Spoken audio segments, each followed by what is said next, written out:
So now we are in a Microsoft PowerPoint presentation slide, and in this video we discuss how to display a blank white slide in PowerPoint presentation using keyboard shortcut. That is, suppose if you are running slideshow in Microsoft PowerPoint, that is, these are the slides, and suppose if you press the F5, then you can see that the slideshow begins here. And suppose if you want to display a blank white slide in this PowerPoint presentation, then you can simply press the W key. So you must simply press this W key, then you can see that a white slide have been appeared here.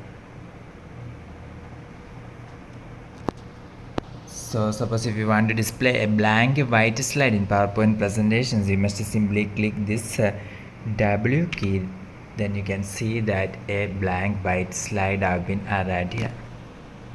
For more videos you can subscribe. Thank you.